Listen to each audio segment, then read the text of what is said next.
ਇਹ ਹਫ਼ਤਾਵਾਰ ਬਾਈਬਲ ਦਾ ਦਰਸੀ was Plainfield Christian Science Church Independent ਵੱਲੋਂ ਹੈ, ਜਿਹੜਾ ਨਿਊ ਜਰਸੀ ਅਮਰੀਕਾ ਵਿੱਚ ਹੈ। ਹੋਰ ਮਾਲੂਮਾਤ ਲਈ ਤੁਸੀਂ ਸਾਡੀ ਵੈਬਸਾਈਟ ਵੇਖੋ www.plainfieldcs.com। ਇਹ ਸਬਕ 27 ਨਵੰਬਰ 2025 ਐਤਵਾਰ ਦੇ ਦਿਨ ਹਫ਼ਤੇ ਦੇ ਅਖੀਰ ਉੱਤੇ ਤੁਹਾਡੇ ਪੜ੍ਹਨ ਲਈ ਤਿਆਰ ਕੀਤਾ ਗਿਆ ਹੈ। ਮਜ਼ਮੂਨ ਸ਼ੁਕਰਗੁਜ਼ਾਰੀ। ਸੁਨਹਿਰੀ ਮਤਨ ਜ਼ਬੂਰ। ਇਹ ਉਹੀ ਦਿਨ ਹੈ ਜਿਹਨੂੰ ਖੁਦਾਵੰਦ ਨੇ ਮੁਕਰਰ ਕੀਤਾ। ਅਸੀਂ ਇਹਦੇ ਵਿੱਚ ਸ਼ਾਦਮਾਨ ਹੋਵਾਂਗੇ ਤੇ ਖੁਸ਼ੀ ਮਨਾਵਾਂਗੇ। ਖੁਦਾਵੰਦ ਦਾ ਸ਼ੁਕਰ ਕਰੋ, ਕਿਉਂ ਜੇ ਉਹ ਭਲਾ ਹੈ ਤੇ ਉਹਦੀ ਸ਼ਫਕਤ ਹਮੇਸ਼ਾ ਦੀ ਹੈ। ਜਵਾਬੀ ਪੜ੍ਹਾਈ। ਯਕੂਬ। ਐ ਮੇਰੇ ਭਰਾਵੋ, ਜਦੋਂ ਤੁਸੀਂ ਵੱਖਰੀਆਂ ਵੱਖਰੀਆਂ ਅਜ਼ਮਾਇਸ਼ਾਂ ਵਿੱਚ ਪਵੋ ਤੇ ਇਹਨੂੰ ਇਹ ਜਾਣ ਕੇ ਕਮਾਲ ਖੁਸ਼ੀ ਸਮਝਿਓ ਭਈ ਤੁਹਾਡੇ ਈਮਾਨ ਦੀ ਅਜ਼ਮਾਇਸ਼ ਸਬਰ ਪੈਦਾ ਕਰਦੀ ਏ, ਤੇ ਸਬਰ ਨੂੰ ਆਪਣਾ ਪੂਰਾ ਕੰਮ ਕਰਨ ਦਿਓ, ਤਾਂ ਜੋ ਤੁਸੀਂ ਪੂਰੇ ਕਾਮਲ ਹੋ ਜਾਓ ਤੇ ਤੁਹਾਡੇ ਵਿੱਚ ਕਿਸੇ ਗੱਲ ਦਾ ਘਾਟਾ ਨਾ ਰਵੇ। ਧੰਨ ਏ ਉਹ ਬੰਦਾ ਜਿਹੜਾ ਅਜ਼ਮਾਇਸ਼ ਦੀ ਬਰਦਾਸ਼ਤ ਕਰਦਾ ਏ, ਕਿਉਂ ਜੇ ਜਦੋਂ ਮਕਬੂਲ ਠਹਿਰਿਆ ਤੇ ਹਯਾਤੀ ਦਾ ਉਹ ਹਾਸਲ ਕਰੇਗਾ ਜਿਹਦਾ ਖੁਦਾਵੰਦ ਨੇ ਆਪਣੇ ਪਿਆਰ ਕਰਨ ਵਾਲਿਆਂ ਨਾਲ ਵਾਅਦਾ ਕੀਤਾ ਏ। ਐ ਮੇਰੇ ਪਿਆਰੇ ਭਰਾਵੋ, ਫਰੇਬ ਨਾ ਖਾਵੋ। ਹਰ ਚੰਗੀ ਬਖਸ਼ਿਸ਼ ਤੇ ਹਰ ਕਾਮਲ ਇਨਾਮ ਉੱਤੋਂ ਹੈ ਤੇ ਨੂਰਾਂ ਦੇ ਪਿਓ ਵੱਲੋਂ ਮਿਲਦਾ ਏ, ਜਿਹਦੇ ਵਿੱਚ ਨਾ ਕੁਝ ਬਦਲ ਸਕਦਾ ਏ ਤੇ ਨਾ ਗਰਦਸ਼ ਦੇ ਪਾਰੋਂ ਉਹਦੇ ਉੱਤੇ ਪਰਛਾਵਾਂ ਪੈਂਦਾ ਏ। ਪਰ ਜਿਹੜਾ ਬੰਦਾ ਆਜ਼ਾਦੀ ਦੀ ਸ਼ਰੀਅਤ ਉੱਤੇ ਧਿਆਨ ਨਾਲ ਨਜ਼ਰ ਕਰਦਾ ਰਹਿੰਦਾ ਏ, ਉਹ ਆਪਣੇ ਕੰਮ ਵਿੱਚ ਐਸ ਲਈ ਬਰਕਤ ਪਾਵੇਗਾ ਭਈ ਸੁਣ ਕੇ ਭੁੱਲਦਾ ਨਹੀਂ, ਬਲਕਿ ਅਮਲ ਕਰਦਾ ਏ। ਸਾਡੇ ਰੱਬ ਤੇ ਬਾਪ ਦੇ ਨੇੜੇ ਖਾਲਸ ਤੇ ਬੇਐਬ ਦੀਨਦਾਰੀ ਇਹ ਹੈ ਭਈ ਯਤੀਮਾਂ ਤੇ ਬੇਵਾਂ ਦੀ ਮੁਸੀਬਤ ਦੇ ਵੇਲੇ ਉਹਨਾਂ ਦੀ ਖਬਰਗੀਰੀ ਕਰੀਏ ਤੇ ਆਪਣੇ ਆਪ ਨੂੰ ਜੱਗ ਤੋਂ ਬੇਖਬਰ ਰੱਖੀਏ। ਦਰਸੀ ਵਾਜ਼ ਬਾਈਬਲ ਵਿੱਚੋਂ ਯਸਾਇਆ। ਹੁਣ ਐ ਯਾਕੂਬ, ਖੁਦਾਵੰਦ ਜਿਨ੍ਹੇ ਤੈਨੂੰ ਪੈਦਾ ਕੀਤਾ ਤੇ ਜਿਨ੍ਹੇ ਐ ਇਸਰਾਏਲ ਤੈਨੂੰ ਬਣਾਇਆ, ਇੰਝ ਆਖਦਾ ਏ ਭਈ ਖੌਫ ਨਾ ਕਰ, ਕਿਉਂ ਜੇ ਮੈਂ ਤੇਰਾ ਫਿਦਿਆ ਦਿੱਤਾ ਏ। ਮੈਂ ਤੇਰਾ ਨਾਂ ਲੈ ਕੇ ਤੈਨੂੰ ਬੁਲਾਇਆ ਏ, ਤੂੰ ਮੇਰਾ ਏ। ਜ਼ਬੂਰ। ਸਾਦਕ ਦੀਆਂ ਮੁਸੀਬਤਾਂ ਬਹੁਤ ਨੇ, ਪਰ ਖੁਦਾਵੰਦ ਉਹਨੂੰ ਉਹਨਾਂ ਤੋਂ ਰਿਹਾਈ ਬਖਸ਼ਦਾ ਏ। ਕੁਲਸੀਓਂ। ਚਾਲ ਚਲਨ ਖੁਦਾਵੰਦ ਦੇ ਲਾਇਕ ਹੋਵੇ ਤੇ ਉਹਨੂੰ ਹਰ ਤਰ੍ਹਾਂ ਪਸੰਦ ਆਵੇ ਤੇ ਤੁਹਾਡੇ ਵਿੱਚ ਹਰ ਤਰ੍ਹਾਂ ਦੇ ਨੇਕ ਕੰਮ ਦਾ ਫਲ ਲੱਗੇ ਤੇ ਰੱਬ ਦੀ ਪਛਾਣ ਵਿੱਚ ਵੱਧਦੇ ਜਾਓ ਤੇ ਉਹਦੇ ਜਲਾਲ ਦੀ ਕੁਦਰਤ ਦੇ ਮੁਤਾਬਕ ਹਰ ਤਰ੍ਹਾਂ ਦੀ ਕੁਦਰਤ ਤੋਂ ਤਾਕਤ ਵਾਲੇ ਹੁੰਦੇ ਜਾਓ, ਤਾਂ ਜੋ ਖੁਸ਼ੀ ਨਾਲ ਹਰ ਸੂਰਤ ਵਿੱਚ ਸਬਰ ਤੇ ਤਹੱਮਲ ਕਰ ਸਕੋ। ਨਹਮੀਆ। ਨਹਮੀਆ ਦਾ ਕਲਾਮ। ਜਿਵੇਂ ਭਈ ਮੈਂ ਸੋਸਨ ਮਹੱਲ ਵਿੱਚ ਸੀ, ਹਨਨੀਆ ਜਿਹੜਾ ਮੇਰੇ ਭਰਾਵਾਂ ਵਿੱਚੋਂ ਇੱਕ ਏ ਆਇਆ ਤੇ ਕੁਝ ਬੰਦੇ ਯਹੂਦਾ ਤੋਂ ਆਏ। ਉਹਨਾਂ ਨੇ ਮੈਨੂੰ ਆਖਿਆ ਭਈ ਉਹ ਬਾਕੀ ਲੋਕ ਜਿਹੜੇ ਅਸੀਰੀ ਤੋਂ ਛੁੱਟ ਕੇ ਉਸ ਸੂਬੇ ਵਿੱਚ ਵਸਦੇ ਨੇ, ਬਹੁਤ ਤੰਗੀ ਤੇ ਜ਼ਿਲਤ ਵਿੱਚ ਪਏ ਨੇ, ਤੇ ਯਰੂਸ਼ਲਮ ਦੀ ਕੰਧ ਟੁੱਟੀ ਹੋਈ ਏ ਤੇ ਉਹਦੇ ਫਾਟਕ ਅੱਗ ਨਾਲ ਸੜੇ ਹੋਏ ਨੇ। ਨਹਮੀਆ। ਫਿਰ ਮੈਂ ਬਾਦਸ਼ਾਹ ਨੂੰ ਆਖਿਆ ਭਈ ਜੇ ਬਾਦਸ਼ਾਹ ਦੀ ਮਰਜ਼ੀ ਹੋਵੇ ਤੇ ਜੇ ਤੇਰੇ ਖਾਦਮ ਉੱਤੇ ਤੇਰੇ ਕਰਮ ਦੀ ਨਜ਼ਰ ਏ ਤੇ ਤੂੰ ਮੈਨੂੰ ਯਹੂਦਾ ਵਿੱਚ ਮੇਰੇ ਪਿਓ ਦਾਦੇ ਦੀਆਂ ਕਬਰਾਂ ਦੇ ਸ਼ਹਿਰ ਨੂੰ ਘੱਲ ਦੇ, ਤਾਂ ਜੋ ਮੈਂ ਉਹਨੂੰ ਫੇਰ ਬਣਾਵਾਂ। ਤਦ ਬਾਦਸ਼ਾਹ ਨੇ ਮੈਨੂੰ ਆਖਿਆ, ਤੇਰਾ ਸਫ਼ਰ ਕਿੰਨੇ ਚਿਰ ਦਾ ਹੋਵੇਗਾ ਤੇ ਤੂੰ ਕਦੋਂ ਵਾਪਸ ਆਵੇਂਗਾ। ਬਾਦਸ਼ਾਹ ਦੀ ਮਰਜ਼ੀ ਹੋਈ ਭਈ ਮੈਨੂੰ ਘੱਲੇ ਤੇ ਮੈਂ ਵੇਲਾ ਤੈਅ ਕਰਕੇ ਉਹਨੂੰ ਦੱਸਿਆ ਤੇ ਮੈਂ ਯਰੂਸ਼ਲਮ ਅੱਪੜਿਆ। ਤਦ ਮੈਂ ਉਹਨਾਂ ਨੂੰ ਆਖਿਆ, ਆਓ ਤੇ ਅਸੀਂ ਯਰੂਸ਼ਲਮ ਦੀ ਕੰਧ ਬਣਾਈਏ, ਤਾਂ ਜੋ ਅੱਗੇ ਤੋਂ ਅਸੀਂ ਜ਼ਿਲਤ ਦਾ ਨਿਸ਼ਾਨ ਨਾ ਰਹੀਏ। ਨਹਮੀਆ। ਮਤਲਬ ਅਸੀਂ ਕੰਧ ਬਣਾਉਂਦੇ ਰਹੇ ਤੇ ਪੂਰੀ ਕੰਧ ਅੱਧ ਉਚਾਈ ਤੀਕਰ ਜੋੜੀ ਗਈ, ਕਿਉਂ ਜੇ ਲੋਕ ਦਿਲ ਲਾ ਕੇ ਕੰਮ ਕਰਦੇ ਸੀ। ਪਰ ਜਦ ਸੁੰਬਲਤ ਤੇ ਤੋਬੀਆ ਤੇ ਅਰਬਾਂ ਤੇ ਅਮੂਨੀਆਂ ਤੇ ਅਸ਼ਦੂਦੀਆਂ ਨੇ ਸੁਣਿਆ ਭਈ ਯਰੂਸ਼ਲਮ ਦੀ ਕੰਧ ਮੁਰੰਮਤ ਹੁੰਦੀ ਜਾਂਦੀ ਏ ਤੇ ਦਰਾੜਾਂ ਬੰਦ ਹੋਣ ਲੱਗੀਆਂ ਨੇ, ਤੇ ਉਹ ਸੜ ਗਏ ਤੇ ਸਾਰਿਆਂ ਨੇ ਮਿਲ ਕੇ ਬੰਦਸ਼ ਬੰਨੀ ਭਈ ਆ ਕੇ ਯਰੂਸ਼ਲਮ ਨਾਲ ਲੜਨ ਤੇ ਉੱਥੇ ਪਰੇਸ਼ਾਨੀ ਪੈਦਾ ਕਰ ਦੇਣ। ਪਰ ਅਸੀਂ ਰੱਬ ਤੋਂ ਦੁਆ ਕੀਤੀ ਭਈ ਉਹਨਾਂ ਦੇ ਪਾਰੋਂ ਦਿਨ ਰਾਤ ਉਹਨਾਂ ਦੇ ਮੁਕਾਬਲੇ ਵਿੱਚ ਪਹਿਰਾ ਬਿਠਾਵੇ। ਤੇ ਜਦੋਂ ਸਾਡੇ ਵੈਰੀਆਂ ਨੇ ਸੁਣਿਆ ਭਈ ਇਹ ਗੱਲ ਸਾਨੂੰ ਪਤਾ ਚੱਲ ਗਈ ਤੇ ਰੱਬ ਨੇ ਉਹਨਾਂ ਦਾ ਮਨਸੂਬਾ ਜ਼ਾਹਰ ਕਰ ਦਿੱਤਾ ਤੇ ਅਸੀਂ ਸਾਰੇ ਦੇ ਸਾਰੇ ਸ਼ਹਿਰ ਨੂੰ ਆਪਣੇ ਆਪਣੇ ਕੰਮ ਤੇ ਪਰਤੇ। ਨਹਮੀਆ। ਜਦੋਂ ਸ਼ਹਿਰੇ ਪਨਾਹ ਬਣ ਗਈ ਤੇ ਮੈਂ ਫਾਟਕ ਲਾ ਲਏ ਤੇ ਦਰਬਾਨ ਤੇ ਗਾਣ ਵਾਲੇ ਤੇ ਲਾਵੀ ਮੁਕਰਰ ਹੋ ਗਏ।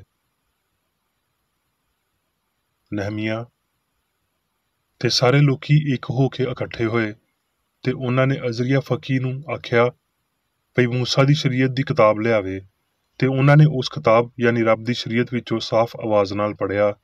ਤੇ ਨਹਿਮੀਆ ਨੇ ਸਾਰੇ ਲੋਕਾਂ ਨੂੰ ਆਖਿਆ ਭਈ ਅੱਜ ਦਾ ਦਿਨ ਖੁਦਾਵੰਦ ਤੁਹਾਡੇ ਰੱਬ ਲਈ ਪਾ ਕੇ ਨਾ ਦੁਖੀ ਹੋਵੋ ਨਾ ਰੋਵੋ, ਕਿਉਂ ਜੇ ਸਾਰੇ ਲੋਕੀ ਸ਼ਰੀਅਤ ਦੀਆਂ ਗੱਲਾਂ ਸੁਣ ਕੇ ਰੋਣ ਲੱਗ ਗਏ ਸੀ। ਫਿਰ ਉਹਨੇ ਉਹਨਾਂ ਨੂੰ ਆਖਿਆ ਭਈ ਹੁਣ ਜਾਓ ਤੇ ਜੋ ਕੁਝ ਮੋਟਾ ਏ ਖਾਓ ਤੇ ਜੋ ਕੁਝ ਮਿੱਠਾ ਏ ਪੀਓ, ਤੇ ਜਿਨ੍ਹਾਂ ਲਈ ਕੁਝ ਤਿਆਰ ਨਹੀਂ ਹੋਇਆ ਉਹਨਾਂ ਦੇ ਕੋਲ ਵੀ ਘੱਲੋ, ਕਿਉਂ ਜੇ ਅੱਜ ਦਾ ਦਿਨ ਸਾਡੇ ਖੁਦਾਵੰਦ ਲਈ ਪਾ ਕੇ ਤੇ ਤੁਸੀਂ ਉਦਾਸ ਨਾ ਹੋਵੋ, ਕਿਉਂ ਜੇ ਖੁਦਾਵੰਦ ਦੀ ਸ਼ਾਦਮਾਨੀ ਤੁਹਾਡੀ ਪਨਾਹ ਗਾਏ। ਕਰੰਥੀਓ ਇਸ ਲਈ ਵੀ ਸਾਡੀ ਦਮ ਭਰ ਲਈ ਥੋੜੀ ਜਿਹੀ ਮੁਸੀਬਤ ਸਾਡੇ ਲਈ ਬਹੁਤ ਭਾਰਾ ਤੇ ਅਬਦੀ ਜਲਾਲ ਪੈਦਾ ਕਰਦੀ ਜਾਂਦੀ ਏ, ਜਿਸ ਹਾਲ ਵਿੱਚ ਪਈ ਅਸੀਂ ਵੇਖੀਆਂ ਹੋਈਆਂ ਸ਼ੈਵਾਂ ਉੱਤੇ ਨਹੀਂ ਬਲਕਿ ਨਾ ਵੇਖੀਆਂ ਸ਼ੈਵਾਂ ਉੱਤੇ ਨਜ਼ਰ ਕਰਦੇ ਹਾਂ। ਇਸ ਲਈ ਪਈ ਵੇਖੀਆਂ ਹੋਈਆਂ ਸ਼ੈਵਾਂ ਕੁਝ ਦਿਨਾਂ ਦੀਆਂ ਨੇ, ਪਰ ਨਾ ਵੇਖੀਆਂ ਸ਼ੈਵਾਂ ਅਬਦੀ ਨੇ। ਪਤਰਸ ਕਿਉਂ ਜੇ ਪਹਿਲਾਂ ਤੁਸੀਂ ਭੇਡਾਂ ਵਾਂਗਰ ਭਟਕਦੇ ਫਿਰਦੇ ਸੀ, ਪਰ ਹੁਣ ਆਪਣੀਆਂ ਰੂਹਾਂ ਦੇ ਗੱਲਾਬਾਨ ਤੇ ਨਿਗਹਬਾਨ ਦੇ ਕੋਲ ਫਿਰ ਆ ਗਏ ਹੋ। ਹੁਣ ਮੈਂ ਮੇਰੀ ਬੇਕਰੇਡੀ ਦੀ ਲਿਖੀ ਹੋਈ ਕ੍ਰਿਸਚਨ ਸਾਇੰਸ ਦੀ ਦਰਸੀ ਕਿਤਾਬ ਸਾਇੰਸ ਤੇ ਸਿਹਤ ਆਇਤਾਂ ਦੀ ਕੁੰਜੀ ਦੇ ਨਾਲ ਵਿੱਚੋਂ ਲਈਆਂ ਹੋਈਆਂ ਲਿਖਾਈਆਂ ਪੜਾਂਗਾ। ਸਾਇੰਸ ਤੇ ਸਿਹਤ। ਸ਼ੁਕਰਗੁਜ਼ਾਰੀ ਸ਼ੁਕਰੀਆ ਅਦਾ ਕਰਨ ਦੇ ਲਫ਼ਜ਼ੀ ਇਜ਼ਹਾਰ ਦੀ ਨਿਸਬਤ ਬਹੁਤੀ ਅਹਿਮੀਅਤ ਦੀ ਹਾਮਲ ਏ।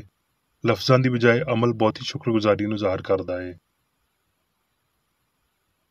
ਸਬਰ, ਹਲੀਮੀ, ਪਿਆਰ ਤੇ ਨੇਕ ਕੰਮਾਂ ਵਿੱਚ ਜ਼ਾਹਰ ਹੋਣ ਵਾਲੇ ਫਜ਼ਲ ਵਿੱਚ ਤਰੱਕੀ ਕਰਨ ਦੀ ਪੁਰਜੋਸ਼ ਤਾਂਘ ਲਈ ਸਾਨੂੰ ਦੁਆ ਕਰਨ ਦੀ ਲੋੜ ਏ।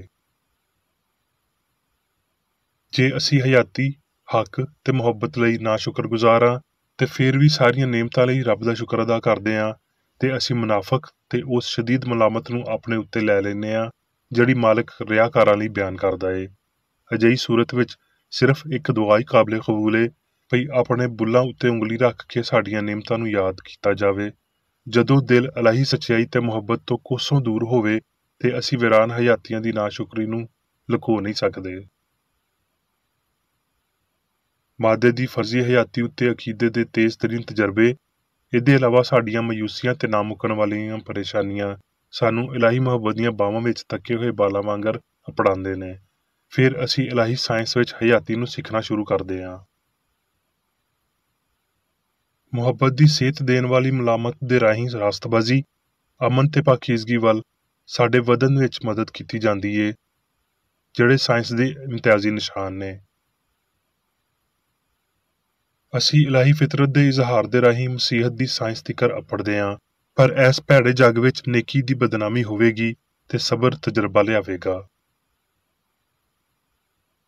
ਚਲਾਕ, ਸਾਦਾ ਤੇ ਚੁਸਤ ਰਵੋ। ਜਿਹੜੀ ਰਾਹ ਇਸ ਫਹਿਮ ਵੱਲ ਲੈ ਜਾਂਦੀ ਏ ਵੀ ਕੱਲਾ ਰੱਬ ਹੀ ਹਯਾਤੀ ਏ, ਉਹ ਰਾਹ ਸਿੱਧੀ ਤੇ ਸੌੜੀ ਏ। ਇਹ ਬਦਨ ਦੇ ਨਾਲ ਇੱਕ ਲੜਾਈ ਏ ਜਿਹਦੇ ਵਿੱਚ ਪਾਪ, ਬਿਮਾਰੀ ਤੇ ਮੌਤ ਉੱਤੇ ਸਾਨੂੰ ਫਤਹ ਪਾਉਣੀ ਚਾਹੀਦੀ ਏ, ਭਾਵੇਂ ਇੱਥੇ ਜਾਂ ਇਹਦੇ ਤੋਂ ਬਾਅਦ, ਯਕੀਨਨ ਇਸ ਤੋਂ ਪਹਿਲਾਂ ਭਈ ਅਸੀਂ ਰੂਹ ਦੇ ਮਕਸਦ ਜਾਂ ਰੱਬ ਵਿੱਚ ਹਯਾਤੀ ਹਾਸਲ ਕਰਨ ਤਿਕਰ ਅਪੜ ਸਕੀਏ। ਆਪਣੀ ਮੁਕਤੀ ਲਈ ਕੋਸ਼ਿਸ਼ ਕਰੋ। ਇਹ ਹਯਾਤੀ ਤੇ ਪਿਆਰ ਦੀ ਮੰਗ ਏ, ਕਿਉਂ ਜੇ ਇੱਥੇ ਤਿਕਰ ਪਹੁੰਚਣ ਲਈ ਰੱਬ ਤੁਹਾਡੇ ਨਾਲ ਕੰਮ ਕਰਦਾ ਏ। ਤੁਸੀਂ ਕਾਇਮ ਰਵੋ ਜਦੋਂ ਤਿਕਰ ਮੈਂ ਨਾ ਆਵਾਂ। ਆਪਣੇ ਅਜਰ ਦੀ ਉਡੀਕ ਕਰੋ ਤੇ ਨੇਕ ਕੰਮ ਕਰਨ ਵਿੱਚ ਹਿੰਮਤ ਨਾ ਹਾਰੋ। ਜੇ ਤੁਹਾਡੀਆਂ ਕੋਸ਼ਿਸ਼ਾਂ ਖੌਫ ਤੇ ਹਰਾਸ ਵਿੱਚ ਘਿਰੀਆਂ ਨੇ ਤੇ ਤੁਹਾਨੂੰ ਇਸ ਵੇਲੇ ਕੋਈ ਅਜਰ ਨਹੀਂ ਮਿਲ ਰਿਹਾ, ਪਰਤ ਕੇ ਗਲਤੀ ਵੱਲ ਨਾ ਜਾਓ ਤੇ ਨਾ ਹੀ ਇਸ ਦੌੜ ਵਿੱਚ ਸੁਸਤ ਹੋ ਜਾਓ। ਜਦੋਂ ਜੰਗ ਦਾ ਧੂੰਆਂ ਛੱਟ ਜਾਂਦਾ ਏ, ਤੁਸੀਂ ਉਸ ਚੰਗਿਆਈ ਨੂੰ ਜਾਣ ਜਾਓਗੇ ਜਿਹੜੀ ਤੁਸੀਂ ਕੀਤੀ ਏ ਤੇ ਤੁਹਾਡੇ ਹੱਕ ਦੇ ਮੁਤਾਬਕ ਤੁਹਾਨੂੰ ਮਿਲੇਗਾ। ਰੱਬ ਸਾਨੂੰ ਅਜ਼ਮਾਇਸ਼ ਵਿੱਚੋਂ ਕੱਢਣ ਲਈ ਜਲਦਬਾਜ਼ ਨਹੀਂ ਏ, ਕਿਉਂ ਜੇ ਪਿਆਰ ਦਾ ਮਤਲਬ ਏ ਭਈ ਤੁਹਾਨੂੰ ਅਜ਼ਮਾਇਆ ਤੇ ਪਾਕ ਕੀਤਾ ਜਾਵੇਗਾ। ਪਿਆਰੇ ਪੜ੍ਹਨ ਵਾਲਿਓ, ਇਹਦੇ ਉੱਤੇ ਗੌਰ ਕਰੋ, ਕਿਉਂ ਜੇ ਇਹ ਤੁਹਾਡੀਆਂ ਅੱਖੀਆਂ ਤੋਂ ਪਰਦਾ ਹਟਾ ਦੇਵੇਗਾ ਤੇ ਤੁਸੀਂ ਇੱਕ ਨਰਮ ਪਰਾਂ ਵਾਲੀ ਚਿੜੀ ਨੂੰ ਆਪਣੇ ਉੱਤੇ ਉਤਰਦਿਆਂ ਵੇਖੋਗੇ, ਬਲਕਿ ਉਹੀ ਸੂਰਤ-ਏ-ਹਾਲ ਜਿਹਨੂੰ ਤੁਹਾਡੀ ਦੁੱਖ ਸਹਿਣ ਵਾਲੀ ਹਿੱਸ ਗਜ਼ਬਨਾਕ ਤੇ ਤਕਲੀਫ ਦੇਣ ਵਾਲੀ ਸਮਝਦੀ ਏ, ਮੁਹੱਬਤ ਉਹਨੂੰ ਕਿਸੇ ਫਰਿਸ਼ਤੇ ਦੇ ਰਾਹੀਂ ਤੁਹਾਡੇ ਲਈ ਲਾਤਾਲੁਕ ਬਣਾ ਸਕਦੀ ਏ। ਕ੍ਰਿਸਚਨ ਸਾਇੰਸ ਦੇ ਅਸਰ ਇੰਨੇ ਵੇਖੇ ਨਹੀਂ ਜਾਂਦੇ ਜਿੰਨੇ ਮਹਿਸੂਸ ਕੀਤੇ ਜਾਂਦੇ ਨੇ। ਇਹ ਸੱਚਾਈ ਦੀ ਦਬੀ ਹੋਈ ਹੌਲੀ ਆਵਾਜ਼ ਏ ਜਿਹੜੀ ਆਪਣੇ ਆਪ ਨਾਲ ਗੱਲ ਕਰਦੀ ਏ। ਜਾਂ ਤੇ ਅਸੀਂ ਇਸ ਆਵਾਜ਼ ਤੋਂ ਦੂਰ ਨੱਸ ਰਹੇ ਹਾਂ, ਜਾਂ ਅਸੀਂ ਇਹ ਸੁਣ ਰਹੇ ਹਾਂ ਤੇ ਉੱਚੇ ਹੋ ਰਹੇ ਹਾਂ। ਇੱਕ ਨਿੱਕੇ ਬਾਲ ਵਾਂਗਰ ਬਣਨ ਦੀ ਤਾਂਘ ਤੇ ਨਵੀਂ ਸੋਚ ਲਈ ਪੁਰਾਣੀ ਨੂੰ ਛੱਡਣਾ ਇਸ ਦਾਨਸ਼ ਨੂੰ ਪੈਦਾ ਕਰਦਾ ਏ ਜਿਹੜੀ ਨਵੇਂ ਨਜ਼ਰੀਏ ਨੂੰ ਕਬੂਲ ਕਰਨ ਵਾਲੀ ਹੋਵੇ। ਗਲਤ ਨਿਸ਼ਾਨੀਆਂ ਨੂੰ ਛੱਡਣ ਦੀ ਖੁਸ਼ੀ ਤੇ ਉਹਨਾਂ ਨੂੰ ਗਾਇਬ ਹੁੰਦਿਆਂ ਵੇਖਣ ਦੀ ਖੁਸ਼ੀ। ਇਹ ਸਲਾਹ ਸਾਰੀ ਹਮਾਂਗੀ ਨੂੰ ਤੇਜ਼ੀ ਨਾਲ ਪੂਰਾ ਕਰਨ ਵਿੱਚ ਮਦਦ ਦਿੰਦੀ ਏ। ਸਮਝ ਤੇ ਆਪਣੇ ਆਪ ਦੀ ਪਾਕੀਜ਼ਗੀ ਤਰੱਕੀ ਦਾ ਸਬੂਤ ਏ। ਧੰਨ ਨੇ ਉਹ ਜਿਹੜੇ ਪਾਕ ਦਿਲ ਨੇ, ਕਿਉਂ ਜੇ ਉਹ ਰੱਬ ਨੂੰ ਵੇਖਣਗੇ। ਕਿਹੜਾ ਹੈ ਜਿਨ੍ਹਾਂ ਇਨਸਾਨੀ ਸਕੂਨ ਦੇ ਨੁਕਸਾਨ ਨੂੰ ਮਹਿਸੂਸ ਕੀਤਾ ਤੇ ਰੂਹਾਨੀ ਖੁਸ਼ੀ ਲਈ ਵਾਹਵਾ ਖਾਹਿਸ਼ਾਂ ਹਾਸਲ ਨਹੀਂ ਕੀਤੀਆਂ। ਅਸਮਾਨੀ ਚੰਗਿਆਈ ਦੇ ਬਾਅਦ ਸਕੂਨ ਹਾਸਲ ਹੁੰਦਾ ਏ। ਇੱਥੋਂ ਤੀਕਰ ਪਈ ਇਸ ਤੋਂ ਪਹਿਲਾਂ ਪਈ ਅਸੀਂ ਉਹ ਦਰਿਆਫਤ ਕਰਦੇ ਜਿਹੜਾ ਸਿਆਣ ਤੇ ਮੁਹੱਬਤ ਦੇ ਨਾਲ ਤਾਲੁਕ ਰੱਖਦਾ ਏ। ਜ਼ਮੀਨੀ ਆਸਾਂ ਤੇ ਖੁਸ਼ੀਆਂ ਦਾ ਨੁਕਸਾਨ ਬਹੁਤ ਦਿਲਾਂ ਦੀ ਚਿੜਨ ਵਾਲੀ ਰਾਹ ਰੌਸ਼ਨ ਕਰਦੀ ਏ। ਫਹਿਮ ਦੀਆਂ ਤਕਲੀਫਾਂ ਸਾਨੂੰ ਦੱਸਦੀਆਂ ਨੇ ਵੀ ਅਦਰਾਕ ਦੀਆਂ ਖੁਸ਼ੀਆਂ ਫਾਨੀ ਨੇ ਤੇ ਉਹ ਖੁਸ਼ੀ ਰੂਹਾਨੀ ਏ। ਇਸ ਲਈ ਇਨਸਾਨ ਦੀ ਖੁਸ਼ੀ ਬਦਨੀ ਫਹਿਮ ਦੇ ਮੁੱਕਣ ਵਿੱਚ ਨਹੀਂ। ਦੁੱਖ ਸਹਿਣ ਵਾਲੇ ਗਰੀਬ ਦਿਲ ਨੂੰ ਮੁਨਾਸਬ ਗ਼ਜ਼ਾਈਅਤ ਦੀ ਲੋੜ ਹੁੰਦੀ ਏ। ਜਿਵੇਂ ਪਈ ਸਕੂਨ, ਮੁਸੀਬਤ ਵਿੱਚ ਸਬਰ ਤੇ ਪਿਆਰੇ ਪਿਓ ਦੀ ਸ਼ਫਕਤ, ਹਮਦਰਦੀ ਦਾ ਅਨਮੋਲ ਫਹਿਮ। ਪਿਆਰ ਰਾਹ ਨੂੰ ਮੁਤਾਸਰ ਕਰਦਾ, ਰੌਸ਼ਨ ਕਰਦਾ, ਚੁਣਦਾ ਤੇ ਰਹਿਨੁਮਾਈ ਕਰਦਾ ਏ। ਦਰੁਸਤ ਮਕਸਦ ਖਿਆਲਾਂ ਨੂੰ ਸ਼ਹਿ ਦਿੰਦੇ ਤੇ ਕਲਾਮ ਤੇ ਅਮਲਾਂ ਨੂੰ ਤਾਕਤ ਤੇ ਆਜ਼ਾਦੀ ਦਿੰਦੇ ਨੇ। ਪਿਆਰ ਸੱਚਾਈ ਦੀ ਅਲਤਾਰ ਉੱਤੇ ਵੱਡਾ ਨਿਗਹਿਬਾਨ ਏ। ਫਾਨੀ ਸਿਆਣ ਦੇ ਪਾਣੀਆਂ ਉੱਤੇ ਟੁਰਨ ਤੇ ਕਾਮਲ ਨਜ਼ਰੀਆ ਬਣਾਉਣ ਲਈ ਸਬਰ ਦੇ ਨਾਲ ਇਲਾਹੀ ਪਿਆਰ ਦੀ ਉਡੀਕ ਕਰੀਏ। ਸਬਰ ਨੂੰ ਆਪਣਾ ਪੂਰਾ ਕੰਮ ਕਰਨਾ ਚਾਹੀਦਾ ਏ। ਇਹ ਕ੍ਰਿਸਚਨ ਸਾਇੰਸ ਦਾ ਅਕੀਦਾ ਏ ਭਈ ਇਲਾਹੀ ਪਿਆਰ ਆਪਣੇ ਇਜ਼ਹਾਰ ਜਾਂ ਮੌਜੂ ਤੋਂ ਆਰੀ ਨਹੀਂ ਹੋ ਸਕਦਾ। ਭਈ ਖੁਸ਼ੀ ਦੁੱਖ ਵਿੱਚ ਬਦਲ ਨਹੀਂ ਸਕਦੀ, ਕਿਉਂ ਜੇ ਦੁੱਖ ਖੁਸ਼ੀ ਦਾ ਮਾਲਕ ਨਹੀਂ ਏ। ਭਈ ਚੰਗਿਆਈ ਬੁਰਿਆਈ ਨੂੰ ਕਦੀ ਪੈਦਾ ਨਹੀਂ ਕਰ ਸਕਦੀ। ਭਈ ਮਾਦਾ ਕਦੀ ਸਿਆਣ ਨੂੰ ਪੈਦਾ ਨਹੀਂ ਕਰ ਸਕਦਾ। ਨਾ ਹੀ ਹਯਾਤੀ ਕਦੀ ਮੌਤ ਦਾ ਨਤੀਜਾ ਹੋ ਸਕਦੀ ਏ। ਸੱਚਾ ਇਨਸਾਨ ਰੱਬ ਯਾਨੀ ਆਪਣੇ ਸੱਚੇ ਅਸੂਲਾਂ ਦੇ ਪਾਰੋਂ ਪਾਪ ਤੋਂ ਪਾਕ ਤੇ ਅਬਦੀ ਏ। ਹੁਣ ਮੈਂ ਮੇਰੀ ਬੇਖਰ ਏਡੀ ਵੱਲੋਂ ਚਰਚ ਮੈਨੂਅਲ ਵਿੱਚ ਦਿੱਤੇ ਹੋਏ ਰੋਜ਼ਾਨਾ ਦੇ 3 ਫਰਜ਼ ਪੜਾਂਗਾ। ਰੋਜ਼ਾਨਾ ਦੀ ਦੁਆ।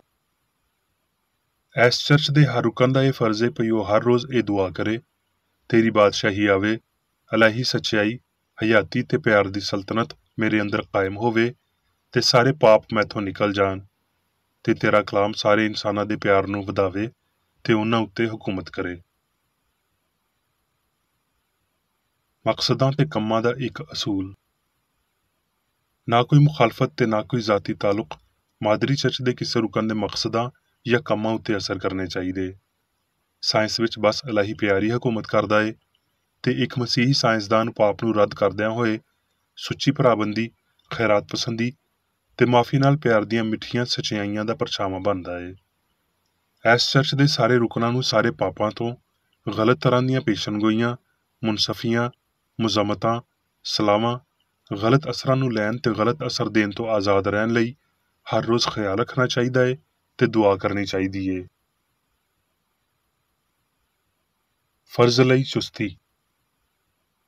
ਇਸ ਚਰਚ ਦੇ ਹਰ ਰੁਕਨ ਦਾ ਇਹ ਫਰਜ਼ ਏ ਭਈ ਉਹ ਹਰ ਰੋਜ਼ ਜਾਰਹਾਨਾ ਜ਼ਹਿਨੀ ਸਲਾਮਾਂ ਦੇ ਖਿਲਾਫ ਆਪਣੇ ਆਪ ਨੂੰ ਤਿਆਰ ਰੱਖੇ ਤੇ ਰੱਬ, ਆਪਣੇ ਕਾਇਦ ਤੇ ਇਨਸਾਨਾਂ ਲਈ ਆਪਣੇ ਫਰਜ਼ਾਂ ਨੂੰ ਨਾ ਕਦੀ ਭੁੱਲੇ ਤੇ ਨਾ ਕਦੀ ਨਜ਼ਰਅੰਦਾਜ਼ ਕਰੇ। ਉਹਦੇ ਕੰਮਾਂ ਦੇ ਰਾਹੀਂ ਉਹਦਾ ਇਨਸਾਫ ਹੋਵੇਗਾ, ਉਹ ਬੇਕਸੂਰ ਜਾਂ ਕਸੂਰਵਾਰ ਹੋਵੇਗਾ।